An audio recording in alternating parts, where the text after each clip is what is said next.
En Animales Fantásticos, los secretos de Dumbledore, tenemos que dar gracias por Jude Law y Mads Mikkelsen. Llega la hora, hermanos y hermanas. ¡Nuestra guerra contra los Muggles comienza hoy! El mundo que conocemos se desmorona. Si queremos derrotarlo, tendrás que confiar en mí. Por fin volvemos al Wizarding World. Por fin desde 2018 que se estrenó Los Crímenes de Grindelwald. Pero claro, con todo lo que ha habido entre medias, pues es que lo del tiempo está absolutamente diluido. Quizás todo este impasse entre eso, la segunda entrega y la tercera de estas precuelas de la saga Harry Potter, le puede haber venido bien a J.K. Rowling para ordenar un poquito ideas después de que Los Crímenes de Grindelwald no terminara de hacer el resultado de taquilla que se esperaba. Ni crítica ni fans salieron muy convencidos de esta película. Se quejaban principalmente de que había demasiados personajes, demasiadas tramas, era todo como muy caótico, que el tono volvía a ser un problema. He de admitir que a mí sí que me gustó la película, les sé ver los problemas, les sé ver eso, el que hay muchos personajes y que hay tramas que se abren y cierran sin absolutamente ningún tipo de efecto en toda la historia de Newt Scamander o de Albus Dumbledore, pero sí que me gustaba por dónde estaba yendo la historia, hacia esta gran batalla entre Dumbledore y Grindelwald. También me gustaba que después de la primera, que sí que había intentado contentar tanto al público que llevamos desde toda la vida con Harry Potter a también los más pequeños, con tantas criaturitas y mucho humor, pero que al final quedaba como una especie de mezcla de dos cosas que no tenía mucha lógica. Me gusta que, bueno, pues que al final haya dicho, mira, vamos a mantener un poco el tono oscuro al que habíamos llegado con Harry Potter y meternos en temas con un poquillo más de enjundia que simplemente Newt Scamander, cazador de criaturas. Bueno, más bien magizoólogo. Llegamos a los secretos de Dumbledore y Grindelwald ya no se esconde. El villano de esta saga de películas ya está urdiendo su plan para la dominación del mundo mágico sobre el mundo Muggle. Lo que pasa es que, bueno, pues como ya empezamos a ver en la anterior, este villano es quizás un poco más sutil que Voldemort. Voldemort era muy teatral, muy de he venido aquí a que se note mi presencia, y Grindelwald quiere ir un poco más quizás a reventar el estatus desde dentro. En esta película una de las principales novedades será que nos encontramos con las elecciones de la Conferencia Internacional de Magos, lo que sería la ONU del mundo mágico, en la que se va a designar al mago o bruja que será, digamos, presidente de toda la comunidad mágica mundial. O sea, es unas elecciones bastante importantes. Y por supuesto Grindelwald tiene sus intereses en ellas. Y como Dumbledore sabe que Grindelwald querrá hacer algo con las elecciones, busca la manera de, bueno, pues básicamente evitar una catástrofe, y lo hace una vez más, quedándose bien resguardadito en Hogwarts y enviando a una especie de prototipo del ejército de Dumbledore encabezado por nuestro querido Newt y por un grupo bastante variopinto al que entraremos después. Teniendo en cuenta cuáles fueron los resultados de taquilla de Los Crímenes de Grindelwald, todo el equipo de Los Secretos de Dumbledore tiene un reto muy grande, que es volver a atraer a ese público que se ha ido desconectando de la historia de Newt y de la historia de Albus, y recuperar sobre todo el brillo económico de la saga, que al final es una de las más importantes para Warner. Por eso me resulta un poco curioso que al final la película haya apostado por ser tan continuista, cuando está claro que algo de base no está funcionando. Volvemos a tener a David Yates en la dirección, volvemos a tener a J.K. Rowling encargada de la historia, y aunque haya metido a Steve Kloves, que es guionista habitual de las películas de Harry Potter, un poco, supongo, para ayudar a que el guión tenga una consistencia mayor que en la anterior película, personalmente, después de haber visto Los Secretos de Dumbledore, tengo la impresión de que Joan le dijo, bueno, Steve, tú siéntate ahí, no molestes, que yo voy a seguir a lo mío. Si el problema del anterior era que había demasiados personajes y que pasaban demasiadas cosas, aquí vuelve un poco a pasar lo mismo. Sí que hemos mejorado en algunos aspectos. Por ejemplo, en este ejército de Dumbledore encontramos a personajes que ya conocemos, como a Newt, como a Theseus, el hermano de Newt, como a Jacob, el Muggle con mayor suerte del planeta. Y también tenemos a personajes que o hemos conocido muy poco o que directamente son nuevos. Tenemos al hermanastro de Lita, que salió un poco en los crímenes de Grindelwald y que probablemente casi ninguno os acordaréis de él. Tenemos a la asistente de Newt, tenemos a Lally Hicks, la profesora de Ilvermorny, la escuela de magia de Estados Unidos, que simplemente se mencionó de pasada y que aquí tiene un papel muy importante. Entonces, bueno, pues volvemos otra vez a ese problema. La cosa es que en esta ocasión no se comete el error de los crímenes de Grindelwald de darle a cada uno de esos personajes su propia trama. Digamos que aquí todos están reunidos para llevar a cabo el plan de Albus Dumbledore. Entonces, aunque tenemos pinceladas de algunos de ellos, no llegamos a, pues eso, a conocer el pasado de la asistente de Newt, por muy adorable que sea. Ni llegamos tampoco a profundizar excesivamente en la profesora de Ilvermorny, a pesar de que es un personaje muy interesante y que espero que siga saliendo y que descubramos un poco más de ella. Pero teniendo personajes ya interesantes en la saga, volver a crear casi un equipo completamente nuevo no facilita las cosas para los que a lo mejor se hayan desenganchado por el camino. Luego tampoco quiero entrar mucho en detalles porque esta crítica es libre de spoilers, pero digamos que J.K. Rowling también vuelve a caer en algunos errores que ya conocemos de la saga Harry Potter y que sobre todo conocemos en Animales Fantásticos, como es abrir tramas que no llevan a ninguna parte, utilizar atajos o trampas para cerrar otras tramas que ahora mismo le molestan y justificar cosas literalmente porque lo hizo un mago. Tengo como la sensación de que J.K. Rowling tiene muy claro el libro que quiere contar en toda la saga Animales Fantásticos, sobre todo el inicio y el final, pero la parte intermedia le está quedando como que está dando muchos palos de ciego, como que no sabe qué hacer con algunos personajes que ya nos ha presentado, que nos presenta ahora, busca maneras de quitarse de encima sin tener muy presente que cosas que abre luego deberían tener una consecuencia después. Ya lo he dicho varias veces, yo creo que lo mejor que podría haber hecho es escribirse esa novela que tiene en la cabeza y dejar que guionistas con experiencia en el lenguaje cinematográfico la cojan, la partan en trozos y hagan la saga con un poquito de coherencia. En Harry Potter tenía una ventaja enorme, que era que cada libro, bueno, aparte de que ya está cada libro escrito, digamos que cuando escribía los libros tenía muy claro que cada libro sería un curso en Hogwarts, lo cual ya te obliga a tener una introducción, un nudo y un desenlace en cada novela. Aquí esto, por ejemplo, es un trozo del nudo, o sea, es un capítulo tremendamente intermedio que además tiene una única justificación, que es quitarte de encima uno de los obstáculos que tú misma te habías puesto en películas anteriores. Aunque obviamente el Wizarding World sigue siendo un escenario para películas, para novelas, para lo que tú quieras, súper interesante y que al que apetece muchísimo volver, no parece que esta película tenga el empaque suficiente como para mantener una franquicia que no está teniendo tampoco una acogida brutal. A lo mejor esto se lo puede permitir en un Harry Potter, que obviamente iba todo para arriba, o lo que se están arriesgando a que a lo mejor Warner diga, mira, es que esta saga no va a ninguna parte, no podemos seguir gastando dinero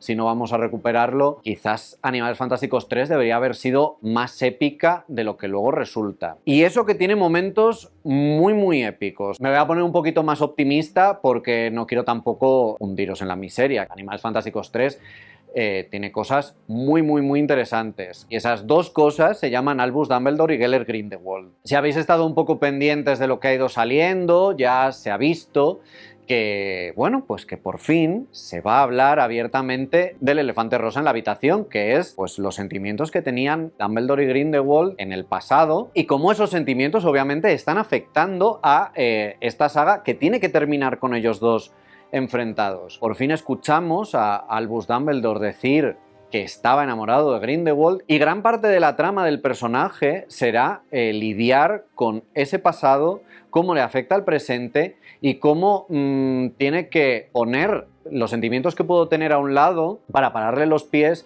a un mago que quiere básicamente doblegar al mundo Muggle. Si ya en la película anterior Jude Law apuntaba maneras como Dumbledore, aquí le saca todo el juego al personaje y creo que puedo decir que este actor es lo mejor que le ha pasado a la franquicia en general, probablemente desde que a alguien se le ocurriera contratar a Maggie Smith para McGonagall y a Alan Rickman como Snape. Dumbledore le sienta como un guante a Jude Law. Le empezamos a ver muchos rasgos y muchas características del Dumbledore que conocimos como anciano en las aventuras de Harry Potter, pero igualmente es mucho más vital, tiene mucho más coraje, a pesar de que todavía le cueste un poquillo saltar al papel protagonista. Por suerte, en esta película sale mucho más que en la película anterior, tiene escenotes y sobre todo comparte escenotes por fin con Grindelwald. Aunque he de decir que a mí me convenció muchísimo Johnny Depp como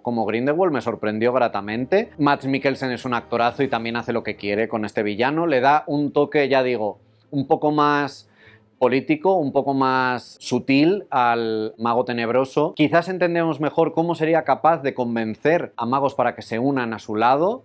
Es menos, ya digo, menos villano over the top como era Voldemort. Y sobre todo tiene una química arrolladora con Jude Law. O sea que por fin comparten escenas, es que realmente son las mejores de toda la película. Sentimos de verdad esa electricidad entre los dos personajes, sentimos además el peso de lo que arrastran desde que eran chavales y de lo que ocurrió con los delirios de grandeza que tenían los dos cuando eran adolescentes, todo lo que pasó con la hermana de Dumbledore. Tenemos ahí enjundia que está muy bien canalizada entre los dos y tenemos también esa rabia de saber que están en bandos completamente opuestos y que no pueden convencer el uno al otro para que se crucen. Y bueno, pues lo que eso supone para todo eso, para todo su equipaje. Sin duda, esta película merece muchísimo la pena por ellos dos y tengo muchísimas ganas de ver cómo sigue evolucionando a medida que esta olla a presión se vaya llenando hasta eso, hasta el momento final, porque si ya esto, que es casi como un prólogo del verdadero enfrentamiento, es tan intenso, es que cómo será esa batalla final. Me gusta mucho cómo está tratado el tema de la sexualidad de Dumbledore porque, bueno, pues es que al final no estábamos pidiendo tanto, estábamos pidiendo simplemente que se mencionara porque es un punto muy importante de la relación de los dos personajes y en algún momento tenía que tener su peso y ya está bien además de hablar de personajes diversos simplemente por la puerta de atrás. Obviamente los que conocemos la historia de la saga sabemos perfectamente que Dumbledore y Grindelwald no se van a comer la boca en pantalla porque eso pertenecía al pasado por completo de los personajes, pero esto tenía que salir y sale de una manera muy orgánica, con el peso que tiene que tener, sin que de pronto la sexualidad de Dumbledore sea lo único que define al personaje, pero es que es una parte muy importante de este conflicto. Teniendo en cuenta que últimamente J.K. Rowling no está en su mejor momento en cuanto a las relaciones con el colectivo LGTBI, mira, a esto le tengo que conceder que estoy satisfecho. No es tampoco para ponernos a sacar aquí banderas y decir, oh Dios mío, Animales Fantásticos representing, pero bien, este es el camino. Obviamente Newt cada vez pasa a un papel más secundario. Lógico, porque al final, bueno, las películas no se llaman Newt Scamander y los secretos de Dumbledore, se llaman Animales Fantásticos, y como sabemos, a los libros de historia pasará Albus Dumbledore por haberle parado los pies a Grindelwald. Entonces, Newt tiene que quedar como ese héroe en la sombra, y bueno, pues sigue teniendo una dinámica muy guay con Jude Law, con Albus Dumbledore, y también es muy curioso cómo, aunque le cueste, se va atreviendo a ser un poquito más líder, aunque siga siendo ese introvertido Hufflepuff que resulta súper encantador. La verdad es que Eddie Redmayne sigue estando maravilloso en el papel y sigue siendo pues un protagonista bastante curioso, la verdad. Del grupo de los buenos tengo que destacar a Dan Fogler, que sigue estando maravilloso como Jacob. Además, si ya era como un poco la imagen del Muggle, ya digo, con mayor suerte del mundo, porque puede estar rodeado del mundo mágico, aquí ya es el despiporre, como ya hemos visto en los trailers, porque puede ir a Hogwarts, puede tener una varita, y no os preocupéis porque sí que tiene una justificación, aunque no sé muy bien si os llegará a convencer del todo. Pero él, como personaje, sigue siendo divertidísimo. Es, de hecho, la parte, digamos, un poco más cómica que me sigue funcionando. Porque por otro lado tenemos ese gran problema que tiene la saga, que es que se llama Animales Fantásticos y que obliga a seguir metiendo criaturas, para que tenga un poco de lógica que la película se llame Animales Fantásticos, y que nos da escenas que, bueno, pues que la película dura 2 horas y 20 y a lo mejor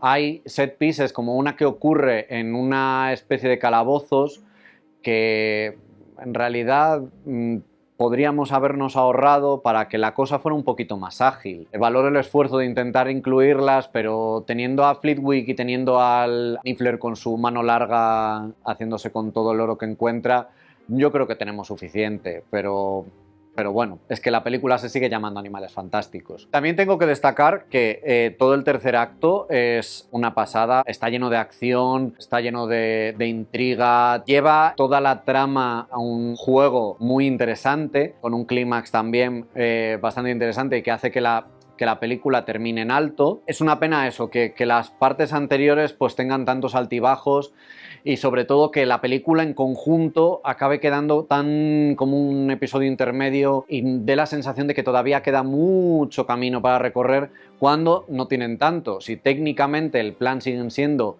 5 películas y espérate que no las reduzcan a 4 en base a la taquilla que haga esta, pues tampoco me gustaría que la saga acabara concluyendo de una manera súper precipitada en una película después. Pero el caso es que si Joan está dando rodeos que da gustito en esta película. Ya digo que me daría un poco de pena que la historia de Animales Fantásticos se cortara abruptamente por los resultados de taquilla o lo que sea, porque el Wizarding World sigue en plenísima forma, sobre todo gracias a muchas de las personas que le han dado forma en pantalla, como son Stuart Craig en el diseño de producción, Colin Atwood en el vestuario, James Newton Howard en las bandas sonoras de Animales Fantásticos, que siguen haciendo un trabajo espectacular, creando nuevos escenarios, transformando, por ejemplo, Berlín o Bután y dejándonos ver la parte mágica de esas ciudades. Por cierto, que me parece también muy buena decisión, estando como están las cosas, pero bueno, igualmente, que parezca que el mundo mágico vaya a ignorar por completo lo que va a comenzar o estaría pasando ya en el mundo Muggle, como es la Segunda Guerra Mundial, porque, bueno, pues si no está el horno para bollos, igualmente no iba a estarlo nunca porque justificar cosas de que estaban haciendo los magos, tal, mira, es mejor que quede claro que el mundo mágico tenía sus propios problemas y que cada uno estaba a su lado haciendo sus cositas. Sigue habiendo un world building interesantísimo detrás, con lo que va metiendo J.K. Rowling de nueva política o el auge también un poco del populismo dentro del mundo mágico. La saga tiene muchas cosas que decir, pero quizás, y esto también es algo que ya he dicho en más de una ocasión, quizás es hora, y no lo digo sobre todo por la polémica trans, que personalmente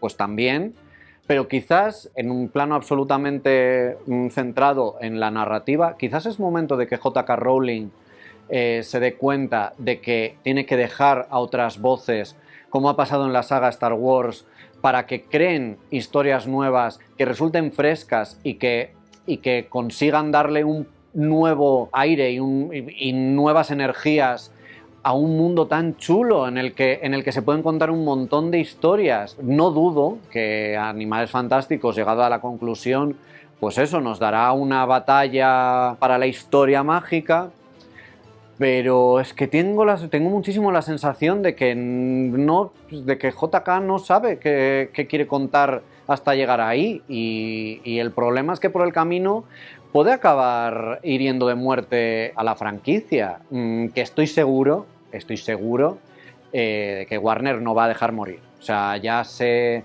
sacarán alguna serie para HBO Max, como estaba rumoreado, o buscan otro camino y consiguen convencer a Rowling para que deje a otra gente coger la varita y contar sus historias. Yo creo que con todos sus problemas, Los Crímenes de Grindelwald tenía un poco más claro que quería contar sobre todo un tono y sobre todo el auge de Grindelwald, y que Los Secretos de Dumbledore, aun con sus bastantes cosas buenas, también es un poco un frenazo que llega en el peor momento.